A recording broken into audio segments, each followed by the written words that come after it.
I get requests to play a lot of games. Some are from viewers, some are from developers and publishers, but there's no denying there's a ton of games to play, with more and more releasing by the day. So I hope I'm not the only one who has ever felt like, despite this huge range of options, there's just nothing to play. Now, I don't mean literally, of course. I'm instead making the worst segue ever seen, leading into the topics of creativity, innovation, and fun. Because for me personally, these three things can make or break a game. I'll get the easy one out of the way first. Fun. Now, this one should be obvious. Why would you play a game that isn't fun? Why would you do something during your spare time that you don't enjoy and only upsets you? Well, there's still a lot of people who play League of Legends and Blizzard games, so fun is subjective. That's the simple answer. It can also come in unexpected ways. I have thalassophobia, for example. I'm terrified of the deep dark ocean and all the things that live in it, with its little sharp teeth that can swim faster than me, but when I say I sunk almost 100 hours into Dave the Diver, a game all about exploring the ocean and battling very large sharks. Fucking hell, why is he so big? Yeah, come up here. Ah! Fuck! Fuck! Fuck! It was because I had fun. The fun factor of Dave was enough for me to keep jumping into the water time and time again, despite my fears. So while I can poke cheeky fun at League players, there are people who still genuinely find it fun to play, regardless of their rank, teammates, or the community. Blizzard guys, however, are in complete denial, existing off of gaslighting and cope. Moving on. When I talk about creativity in games, I'm talking about what a game is doing that I can't really find anywhere else. A unique experience, or at least one that feels unique enough that finding other games like it is very difficult. Just to be clear, these games aren't 100% original in their own right, simply because I don't think that can really happen anymore. This is where games like Outward, Looking for Heals, Bug Snacks, and Corpse Keeper come in. In the case of Corpse Keeper, it's so unusual I could describe it as an alchemical experiment gone wrong. Visually, it looks like a game straight out of the PS1 era. It's a roguelite where you create warriors from bones and send them into dungeons and locations where you control them in a 2D fighting game inspired combat area against other warriors. You can equip them with gear to make them more powerful, but inevitably they will decay and fall apart, so you always need to make more. Now, if you strip this game down to its individual parts, there's a lot of similarities to other games, but nothing else has, or maybe would, marry all of these elements together the way that Corpse Keeper has. It's very susceptible to being staggered. Boss! Oh, get the spin. Bruh. Nice! Get the spin. The parries! Oh! This is what I mean when I talk about creativity. It's also something that now renowned games like Dark Souls had achieved all those years ago. Which brings me to the last of our three categories, and easily the most controversial in my opinion. Innovation. Imitation is the greatest form of blatant robbery for financial gain, or at least that's what a lot of people would have you believe, especially on Twitter. Now, every game that releases has at least a little bit of borrowed DNA from something that came before it, but where people start frothing at the mouth and turning into deranged lunatics online is when they believe something is less inspired by and more stolen from. Now, I believe Dark Souls is one of the best examples for this, as a lot of people will be very quick to tell you whether the latest Souls-like is a blatant ripoff or not. But it's even in the name, Souls-like. Dark Souls was so influential that it started its own subgenre. So, of course, there are going to be imitators, but where do we draw the line between imitation and blatant copying? Now, I'll be honest, I don't have an answer for you because I believe this is something that the individual has to decide for themselves. Personally, if you asked me to compare Dark Souls and Nioh, I'd tell you that while Nioh is borrowing some inspiration here and there, it is a vastly different experience.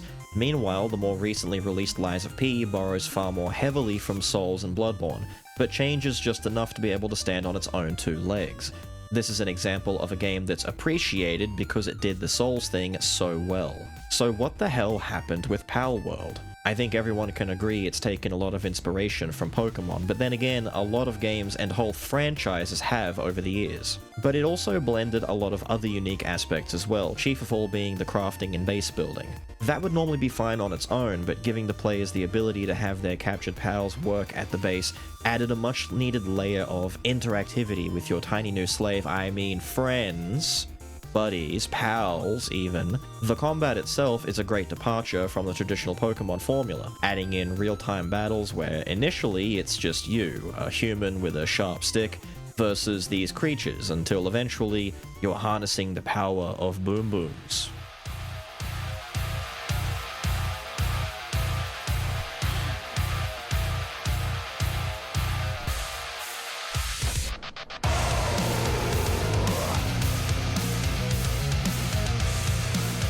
To say that Pal World stirred the pot is an understatement. People lost their collective shit at the idea that a Pokemon-inspired game could do what this game is.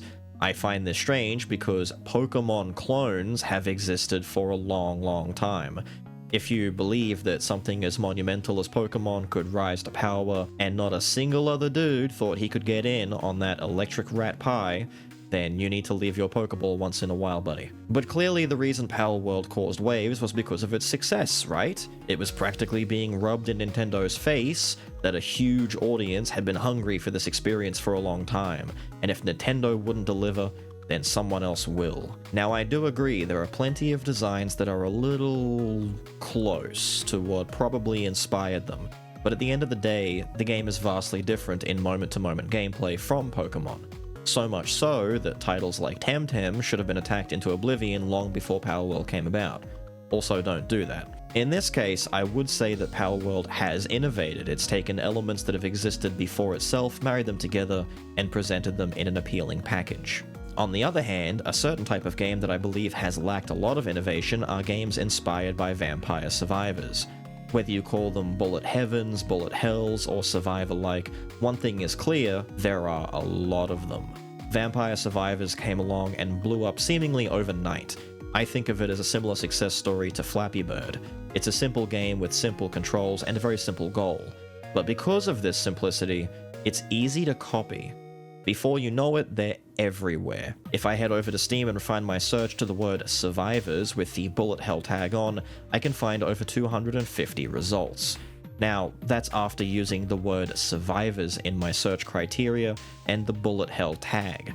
There are still plenty that don't even use that word or that tag that are basically Vampire Survivors adjacent. Now, don't get me wrong, there are examples of games in this genre that do in fact innovate on what the original Vampire game did. Early on we had Brotato, and more recently we have games like Soulstone Survivors and Death Must Die, each one adding a little something new to try and spice up the formula. But for each 20 minutes till dawn that offers a bit of variety, there's dozens that don't. Do we still call this innovation? Is adding one or two new mechanics enough to truly say it was innovative? Once again, this is up to the individual person.